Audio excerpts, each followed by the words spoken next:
मुद्दा है, सबसे बड़ा मुद्दा है जात पात का। और जात पात के मुद्दा को लेके ऐसे लोग बिखर गए हैं, इसके चलते विकास नहीं हो रहा है। मैं इस बात से मोदी जी से दुखी हूँ। कहने का मतलब है कि हम लोग राजपूत जाति से आते हैं। आज हमारी राजपूत जाति इतने पिछड़ गई है कि हम लोग का समाज में लग रहा है कि कोई हम लोग का ना वैल्यू है। जात पात को हम लोग को नीचे नज़र से देखा जा रहा है। लेकिन जो सही है सही को सही बोलूँगा, जो गलत है गलत को गलत बोलूँगा। आज के डेट में जनता मूर्ख नहीं है। जनता को अब एक युवा चाहिए, युवा नेता चाहिए जो समाज को विकास कर सके। नमस्कार, मेरा नाम राकेश मिश्रा है और आप बिहार 24 न्यूज़ देख रहे हैं। हमारा काराकाट का दौरा लगातार चल रहा है, लेकिन अभी हम काराकाट में मौजूद हैं। काराकाट के डिहरी में आए थे।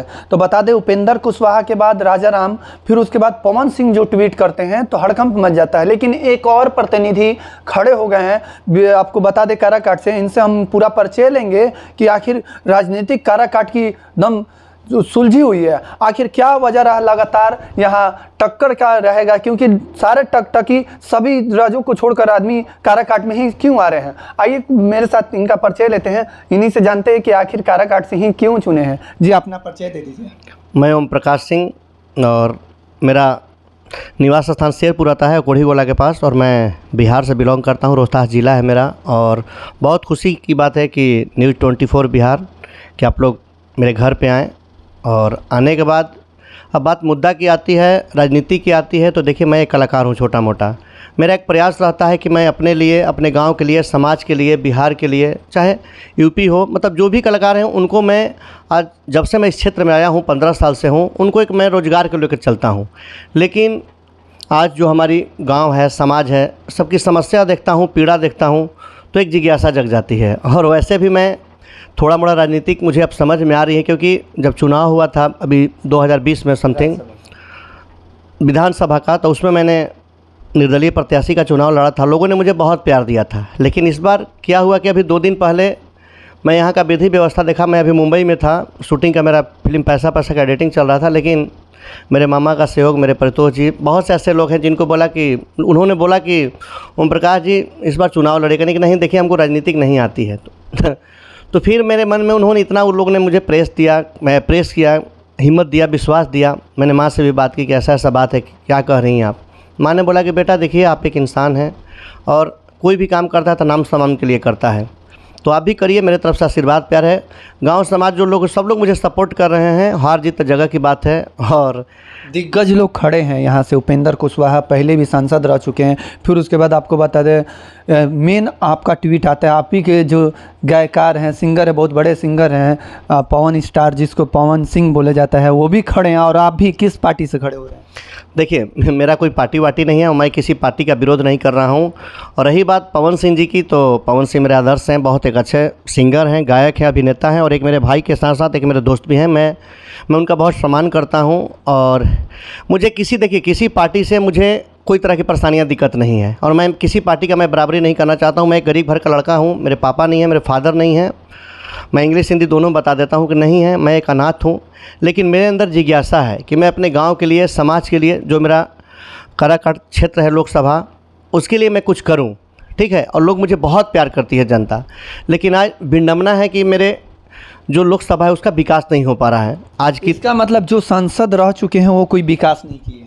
देखिए आज तो जान रहे हैं ना कि लोग, सबसे बड़ा आज हमारा जो जात पात, जो मतलब जो मुद्दा है, सबसे बड़ा मुद्दा है जात पात का। और जात पात के मुद्दा को लेके ऐसे लोग बिखर गए हैं, इसके चलते विकास नहीं हो रहा है। आज मुझे राजनीतिक से घृणा भी होती है, लेकिन क्या करूं, मैं मजबूर हूं, परेशान हूं। मैं बताना चाहता हूं, देखिए मैं मोदी जी जो कि हमारे यशस्वी प्रधानमंत्री हैं और रहेंगे भी, मैं उनका सम्मान करता हूं। और आज आज तक ज़िंदगी में मैंने भगवान ईश्वर को नहीं देखा है, लेकिन मैं मोदी जी को मैं भगवान के रूप में देखता हूँ, एक गार्जियन, एक अभिभावक के रूप में देखता हूँ अपने देश के लिए। मोदी जी को आप गार्जियन के रूप में देते हैं, मोदी जी के खिलाफ में आप लड़ नहीं, खिलाफ में नहीं। देखिए खिलाफ में लड़ना और ये एक मेरा कोई पेशा नहीं है, ना कोई मेरा रोजगार है, ना कोई मुझे कोई पैसा देकर मुझे कहा है कि नहीं ओम प्रकाश किसी के विपक्ष से आपको लड़ना है। मैं किसी का बराबरी नहीं कर रहा हूँ। मैं उनका इसलिए कह रहा हूँ कि मुझे पता है कि जब कोरोना काल 2019 में जब आया था, तो मोदी जी एक गार्जियन बनकर, अभिभावक बनकर देश के लिए बहुत कुछ किए हैं। और आज भी देश के लिए जो कर रहे हैं, मैं इस बात से मोदी जी से दुखी हूँ। कहने का मतलब है कि हम लोग राजपूत जाति से आते हैं। आज हमारी राजपूत जाति इतने पिछड़ गई है कि हम लोग का समाज में लग रहा है कि कोई हम लोग का ना वैल्यू है। जात पात को हम लोग को नीचे नज़र से देखा जा रहा है। फर्स्ट विनम्रता तो ये है, कहीं भी किसी भी पार्टी में देख लीजिए मोदी जी का, हम लोगों का जो मतलब सीट है उसमें लगभग 10 में अगर एक भी मिल जाए तो भी मतलब बहुत कम है। लेकिन फिर भी मैं वैसे मुद्दे पे आता हूँ कि देखिए अभी लगता है कि राजपूत समाज मतलब मोदी जी से थोड़ा सा नाराज है। नाराज इसलिए, अब देखिए मोदी जी ने जीएसटी लगाया, मैं उनका भी सम्मान करता हूँ। देखिए जीएसटी लगाने से क्या फ़ायदा हुआ, जीएसटी लगता है कि भाई जीएसटी 18% है, 25% है, चाहे जो भी जीएसटी लगा। आज होटल है, फ्लाइट है, अरे भाई जितना उन लोग का रेट है तो उन लोग तो अब एक्स्ट्रा लगा दिया, तो एक्स्ट्रा किस पे बर्डन पड़ेगा, नागरिक पे पड़ेगा, आम जनता पे पड़ेगा। तो उसके लिए क्या जो जीएसटी लगा, अब मान लीजिए कि होटल का रेंट है 1,000 रुपया, तो उसमें होना चाहिए था जीएसटी, ये नहीं कि अलग से होना चाहिए था। तो उसके लिए एक मतलब बहुत परेशानियां हो रही है, कुछ ऐसे डिसीजन हैं कि जिसके चलते परेशानियां हो रही हैं, और महंगाई इतनी मुद्दा पे है कि हम एकदम परेशान हो गए हैं। आप महंगाई पर बोल रहे हैं, अभी मोदी जी का तारीफ भी कर रहे हैं, अभी मोदी जी को महंगाई पर घेर भी रहे हैं। देखिए घेर इसलिए रहे हैं कि देखिए मैं एक कलाकार हूं, मैं दोनों नज़रिए से देखता हूं, क्योंकि देखिए मुझे राजनीतिक उतना आती नहीं है, और लेकिन जो सही है सही को सही बोलूँगा, जो गलत है गलत को गलत बोलूँगा। लेकिन मैं जो देखता हूं और देखने के बाद मैं अपने आप में सोचता हूं, एक निंदा करता हूं, लेकिन क्या करूं, मैं मजबूर हूं। आप भी राजपूत समाज से, राजपूत समाज से वो भी आ रहे हैं, पवन स्टार जो हैं पवन सिंह, क्या कहना चाहते हैं, देखिए क्या लगता है इस बार? देखिए पवन सिंह जी, मैं पहले भी बता चुका हूं कि एक आदर्श है उनका, मैं सम्मान करता हूं, लेकिन पवन सिंह जी ने जो फैसला किया है काराकाट से, ये मेरे लिए मतलब अच्छा नहीं लग रहा है। क्योंकि अच्छा नहीं लग रहा है क्योंकि उनको बीजेपी से डायरेक्ट सीट मिल रही थी आसनसोल से, उन्होंने इग्नोर कर दिया, मना कर दिया। लेकिन उनको लड़ाई थी कि हम आरा से चुनाव लड़ेंगे, तो भाई आरा से आपको निर्दलीय प्रत्याशी के रूप में खड़ा होना चाहिए था, क्योंकि मातृभूमि आपकी आरा है, आरा में सब लोग आपको दिल से मानते हैं, और आप वहाँ के मतलब सोचिए कि दिल के धड़कन हैं, आप वहाँ के पावर स्टार हैं। लेकिन आप लोकसभा में जब काराकाट से आ रहे हैं, तो ये मेरे थोड़ा सोचने पे मैं मजबूर हो जाता हूँ। और वैसे भी मैं एक कलाकार हूँ और मैं शुरू से राजनीतिक से जुड़ा हूँ, तो ये मेरा क्षेत्र है। तो आप लोगों को देखते हुए सीमा कुशवाहा जो वो घेरी हैं, बोले कि उपेंद्र कुशवाहा को वोट देना चाहिए, ये जो पवन स्टार आए हैं जान से ये कर रहे हैं, मतलब राजपूत समाज को घेर रही हैं एक तरफ से। देखिए इसमें कुशवाहा की कोई बात नहीं है, जात पात की कोई बात नहीं है।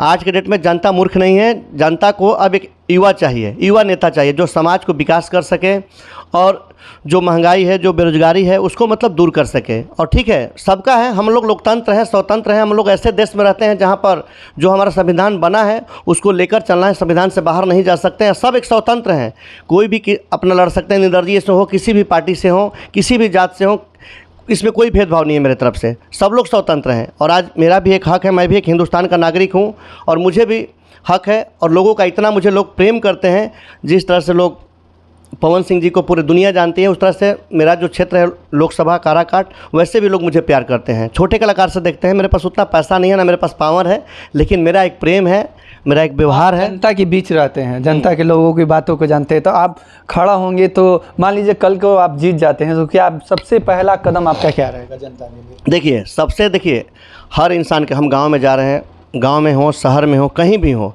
आज 4-5 जो मुद्दा है हमारे देश के लिए, सबसे बड़ी बेरोजगारियां जो है, आज देखिए जो नौकरी है बिहार में, देखिए इतने पर्याप्त स्थान है, इतने जगह हैं कि जो कि मतलब आज नौकरी करने के लिए किसी भी शहर में जाइए, मुंबई हो, कोलकाता हो, बेंगलोर हो, एनीबडी, किसी भी शहर में जाइए, टोटल यूपी बिहार के लोग मिलेंगे, बिहार के लोग मिलेंगे। आखिर क्यों? आखिर डिहरी में भी प्रेरणा मिलता है, और मेरा एक प्रयास है कि मैं अपने काराकाट जो लोकसभा है उसके लिए मैं कुछ करूं, मैं हार जाऊं, जीत जाऊं, उससे मुझे कोई फ़र्क नहीं पड़ता है, क्योंकि मैं जीतने के लिए, ना हारने के लिए, ना किसी के टक्कर के लिए, ना किसी को दुख पहुंचाने के लिए। आप भी युवा हैं, और युवाओं को क्या संदेश देना चाहते हैं इस बार? युवाओं को यही संदेश देना चाहते हैं कि कोई भी वोट अपना एक वोट सोच समझ के दें, जात पात भेदभाव और पैसे पर ना बिकें, क्योंकि एक वोट आपका बहुत बहुमूल्य है, समझ गए? यही मैं बताना चाहता हूँ जो भी हमारी युवा पीढ़ी है, क्योंकि देखिए पहले के लोग क्या थे, अभी हम 10 साल पीछे जाते हैं, तो उस समय जो हमारा बिहार है, देश है, जो स्थितियां थी उस समय थोड़ा सा शिक्षा का भी अभाव था। लेकिन धीरे धीरे अब सब युवा हों, चाहे हर घर के लोग हों, सब लोगों को पता चल गया है कि कौन क्या कर सकता है देश के लिए, क्योंकि अब जनता जाग चुकी है, और अब देश में एक अलग आगाज होगा। अभी निर्दलीय लड़ने के लिए तैयार हैं? पूरा एकदम दिल से तैयार हैं। और मेरे जो भी हमारे कलाकार हैं, जो मेरे गार्जियन हैं, मेरी कंपनी है जिसका नाम है ओम एंटरटेनमेंट, हमारे जितने भी संस्था के मेंबर हैं, मेरे रिलेटिव हैं, सब लोग मुझे सपोर्ट कर रहे हैं। और मैं हार जीत के लिए नहीं खड़ा कर चुनाव लड़ रहा हूँ, और ना मैं किसी के बहकावे में चुनाव लड़ रहा हूँ, और ना मैं किसी का बराबरी करने के लड़ रहा हूँ। सबका हक है, सब लोग, आप लोग आइए, हम लोग का ये अपना शहर है, अपना गाँव है, और अपना हक है, उसको हम लोगों को पूरा करना है। समाज के लिए, गांव के लिए, बिहार के लिए एक नया बिहार बनाना है और एक नया ज़िला जो हमारा है उसका विकास करना है, बेरोजगारी को दूर करना है। ठीक है। देखिए काराकाट लोकसभा को किस नज़रिए से आप देखते हैं, क्योंकि अब नए नए प्रतिनिधि और अलग अलग के लोग भी खड़े हो रहे हैं और बड़ा बड़ा चेहरा खड़ा हो रहा है। देखिए, हम शुरू से बता रहे हैं कि काराकाट जो क्षेत्र है ये मतलब क्या बोलते हैं, राजनीति का गढ़ है। यहाँ पर इतने बड़े बड़े दिग्गज नेता हैं जिनके आगे मैं जीरो से भी जीरो हूँ, लेकिन फिर भी मेरे अंदर इतनी जिज्ञासा है, इतने अभिलाषा है, इतने हिम्मत है कि लोग इस बार जनता मुझे ज़रूर प्यार करेगी, क्योंकि ओम प्रकाश को लगता है कि मतलब बड़े बड़े युवा हैं, मतलब आप युवा हैं और पुराने खड़े हैं, फिर भी उसके बाद भी आप कुछ मतलब अनुभव नहीं, फिर भी लेकर उतर गए अपने मैदान में। आपको लगता है कि इस बार आपको प्यार मिलेगा? देखिए, मैं बता दूं, 2-3 मुद्दा बता देता हूं। देखिए, हम लोग ये नहीं कि मुझे राजपूत हैं तो मुझे घमंड है, मुझे गर्व है कि मैं राजपूत जाति से हूं। मैं बता दूं कि देखिए, शेर कितना भी बूढ़ा हो जाता है तो मांस ही खाएगा, बाजार का जलेबी नहीं खाएगा। और कोई कितना भी खादी का कुर्ता टोपी पहन ले, सोचे कि महात्मा गांधी बन जाए तो महात्मा गांधी नहीं बन सकता है। तो ओम प्रकाश बनने के लिए मेरे पास कुछ नहीं है, लेकिन मेरे पास हिम्मत है, जज्बा है और मुझे पूरा उम्मीद है कि इस बार मुझे जो लोकसभा काराकाट जो मेरा क्षेत्र है, यहाँ की जनता मुझे बहुत प्यार करेगी। क्योंकि मैं विधानसभा का जब चुनाव लड़ा था 2020 में समथिंग, तो उस समय लोगों से मैं मिला, लोगों की मैंने पीड़ा समझा, दर्द समझा। और वैसे नेता को ज़रूरत है, वैसे एक अभिभावक की ज़रूरत है जो सबकी मतलब मांग को समझे, सबकी मतलब अच्छाइयों को प्रकट करे। आज जात पात भेदभाव और जिसके चलते हम तो यही देखते हैं कि जो हमारा क्षेत्र है, यहाँ के लोग अपने दुख से दुखी नहीं हैं, दूसरे के सुख से दुखी हैं। कई बार कॉल आ गया कि भाई उनका बराबरी कर रहे हैं, क्यों खड़ा हो गए, उनका पैसा ले। अरे यार, मैं पैसा के लिए खड़ा हूँ? पैसा से खरीद सकते हैं, हम आपको पैसा दिलवा दें, आप बैठ जाइएगा, खड़ा हो जाइएगा। हिम्मत चाहिए माइक के सामने बोलने के लिए, समाज में बोलने के लिए, किसी को पीड़ा समझने के लिए। जब कोरोना काल था तो उस समय भी मैंने समाज के लिए किया, डेहरी के लिए किया, अपने काराकाट क्षेत्र के लिए किया। आज जब मुझे याद है डेहरी में 2020 में चुनाव लड़ने से पहले जब मेरी संस्था थी ओम एंटरटेनमेंट, तो उस समय हेमलेट चेक इन हो रहा था। हेमलेट के लेकर सब जगह पुलिस प्रशासन बहुत मतलब वहाँ पर चेक इन हो रहा था, सब जगह पैसे लिए जा रहे थे 1100 रुपये। मैंने फ्री में 100 हेमलेट दिया सब लोगों को, नहीं भाई मेरे तरफ से रहेगा। कोरोना काल में 6 बजे सब दरवाजे बंद हो जाते थे, लेकिन फिर भी मैं हर घर में जाकर जितने भी जानवर थे, जो ज़मीनी स्तर है उस तरह से आप जाकर ज़मीनी स्तर से काम किए हैं, गरीबों की पीड़ा समझे। तो अब यही बता दें कि देखिए, मेरे पापा नहीं है, घर के सबसे बड़े लड़के हम हैं, और सोचिए कि मेरे ऊपर कितनी बड़ी जिम्मेवारियां हैं, और मैं एक बाप के समान हूँ अपने घर परिवार के लिए। और गांव के मेरा छोटा सा गांव है, आप देख रहे हैं कि छोटा सा गांव है, यहाँ पर भी लोग बहुत मतलब प्यार करते हैं मुझे। और मेरा एक उम्मीद है कि मैं एक नया काराकाट के बारे जो मेरा लोकसभा है उसके बारे में एक नया विकास करूँ।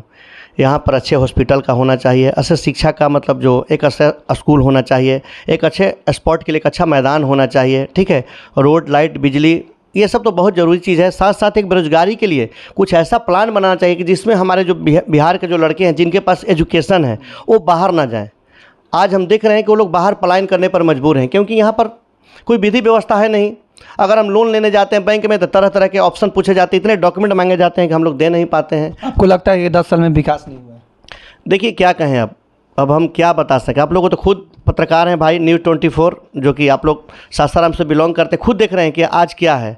आज देखिए, जो बड़ा बड़ा यूपी में जाकर देखिए कितना विकास हो रहा है, लेकिन बिहार में इतनी बड़ी राजनीतिकियाँ हैं, इतने बड़े बड़े लोग हैं, लेकिन लोग समझ नहीं पाते हैं। केवल उन लोगों का बस पैसा का भूख है, अपने पद का भूख है कि मैं ये मंत्री बन जाऊँ, मैं ये कर दूँ। इससे कुछ होने वाला नहीं है, धन सब यहीं पर रह जाएगा। लास्ट सवाल आपसे रहेगा, क्या संदेश देना चाहते हैं? संदेश यही देना चाहते हैं कि लोकसभा जो काराकाट मेरा क्षेत्र है, जो लोग भी हमें देखेंगे पहला बार, ये पहला मेरा इंटरव्यू है, और मैं बहुत आज खुश हूँ कि लोग मेरे घर पे, मेरे आवास पे आए हैं। और जो लोग देख रहे हैं, मैं ये नहीं कर रहा हूँ कि आप हमको वोट ज़बरदस्ती दीजिए, एक बार विचार करके किसी को भी वोट देना होगा। मैं किसी को नहीं कह रहा हूँ, किसी पार्टी का मैं दुखी नहीं हूँ कि वो लोग खड़ा नहीं है, चाहे वो लोग खड़े हैं, किसी से नहीं। जिनका इच्छा हो सोच समझ कर, एक वोट का कीमत, एक वोट के चलते अटल बिहारी जी का सरकार गिर गई थी, तो इसलिए एक वोट को अपना बहुमूल वोट समझिएगा, और एक वोट से हर आदमी का ज़िंदगी बदल सकता है, ठीक है। और ये आप लोग का अपना हक है, अपने घर के परिवार के सहमति से अपने भविष्य को देखते हुए अपने वोट को जाकर सही समय पर दीजिएगा। देखिए, काराकाट अगर आप जीत कर आएंगे तो क्या लगता है कि जो डालमिया जो बंद पड़ा है उसके लिए आप क्या करेंगे? देखिए, डालमिया के बारे में क्या कहूँ, डालमिया का तो इतना वहाँ पर पर्याप्त ज़मीन था, इतने बड़े मशीनरी प्लांट थे कि सब लोग हम लोग के लिए, हमको पता है कि हम तो उस समय मेरा जन्म भी नहीं हुआ था जब प्लांट का स्थापना हुआ था, और जब प्लांट बंद हुआ तो उस समय भी हमको पता नहीं है, ठीक है। लेकिन हम जो देख रहे हैं, जो हमारा जितना बड़ा इंडस्ट्री है वहाँ का डालमिया नगर का, और जितना बड़ा मैदान था, आज के डेट में जो एयरपोर्ट यहाँ नहीं बन पाया, ये दुर्भाग्य नेताओं के कारण नहीं बन पाया। आज जो प्लांट की जो स्थितियाँ हैं नेताओं के चलते, क्योंकि यहाँ पर लोग जात पात से मतलब घिरे हुए हैं, हम ये पार्टी के हैं, हम ये पार्टी के हैं, हम उसको वोट नहीं देंगे। कोई हिंदू मुसलमान के मुद्दा को लेकर छेड़ा हुआ है, तो कोई ऐसे करके तो विकास कहाँ होगा भाई। हम बता देते हैं आप लोगों को, जितने भी राजनीतिक नेता हैं, जो भी हैं हमसे सीनियर, मैं आप लोगों से बहुत छोटा हूँ, मैं आप लोगों को बताना चाहता हूँ कि देखिए, एक कहावत है, कहावत का एक हकीकत है। एक अंगूर के गुच्छे को समझिएगा, अंगूर के गुच्छे को अगर अलग कर दिया जाए मार्केट पर, अगर उसको ठेले पर बेचा जाए तो उसका लोग कीमत नहीं दे पाते हैं।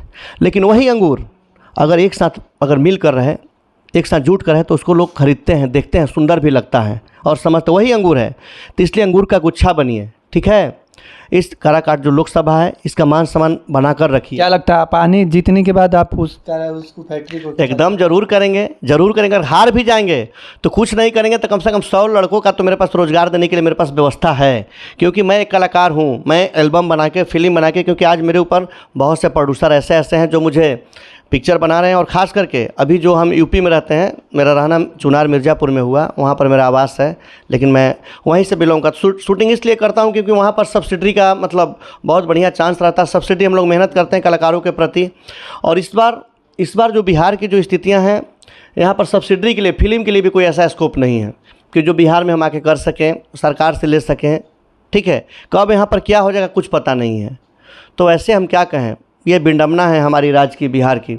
यहाँ पर कब कौन बदल जाएगा, कब किसकी सरकार गिर जाएगी, कब किसकी सरकार बन जाएगी, कौन पलट जाएगा, कुछ नहीं है यहाँ पर। बस लोकतंत्र का सबसे बढ़िया यही है कि यहाँ कोई भी चुनाव लड़ सकता है, कभी भी लड़ सकता है। बाकी ऐसी तमाम खबरों के लिए जुड़े रहे बिहार 24 न्यूज़ से। राकेश मिश्रा, काराकाट।